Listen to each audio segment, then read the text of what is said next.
আসসালামু আলাইকুম। বাজারে যাওয়ার জন্য বেরিয়ে পড়লাম। দেখেন গত 3 দিন ধরে আমাদের টাঙ্গাইলে অনেক বৃষ্টি হচ্ছে। তো আসলে এত বৃষ্টি থাকার কারণে যে ঠিকমতো চলাফেরা করা যাচ্ছে না, যে অনেক প্রবলেমের মধ্যে পড়তে হচ্ছে। তারপরে আমাদের টাঙ্গাইলে অনেক কৃষক ভাইদের অনেক কষ্টর সম্মুখীন হতে হয়েছে, কারণ গত 3 দিন ধরে অনেক বৃষ্টি আমাদের টাঙ্গাইলে, যা এই দুর্যোগের কারণে অনেক কৃষকের ফসল নষ্ট হয়ে যাচ্ছে। বিশেষ করে আমার সবজি খেতে বা লাউয়ের প্রজেক্টে অনেক জালি নষ্ট হয়ে যাচ্ছে এই অতিরিক্ত বৃষ্টি থাকার কারণে। কারণ একটু পরপরই বৃষ্টি হচ্ছে, কোথাও বের হতে পারছি না। দেখেন রাস্তাঘাটের অবস্থা, পানি বেজে আছে এবং কি অনেক পিছলে হয়ে গেছে, মানুষজনের চলাফেরা খুবই কম। তো আজকে আমি বাজারে যাওয়ার জন্য বের হলাম, একটু দরকার, সে কারণে একটু বাজারে যাব।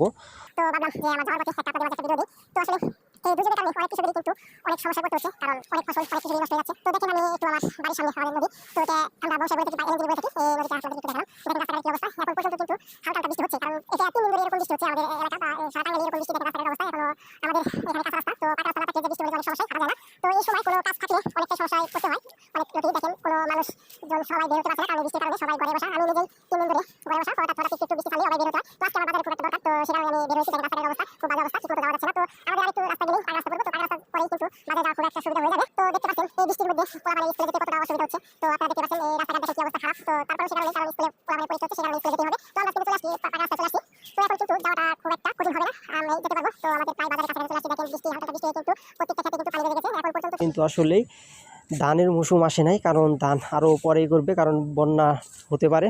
তো বন্যার কারণে অনেক পিছিয়ে যাচ্ছে আমাদের ধান রোপণ করা। তো দেখতেই পাচ্ছেন রাস্তার মধ্যে পানি বেজে গেছে, কারণ টানা 3 দিন ধরে একটু পরপরই বৃষ্টি হচ্ছে। এটা মানুষের চলাফেরা করা খুবই কষ্ট, ঠিকমতো কাজে যেতে পারতেছে না, তারপরে বের হতে পারছে না।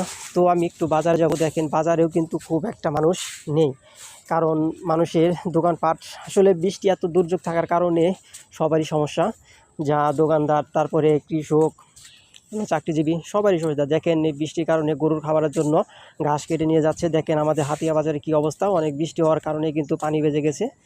তো যাই হোক, আজকে আমাদের চলার পথে একটা ভিডিও করলাম আপনাদের মাঝে। ধন্যবাদ সবাইকে। আসসালামু আলাইকুম, ভালো থাকবেন সবাই।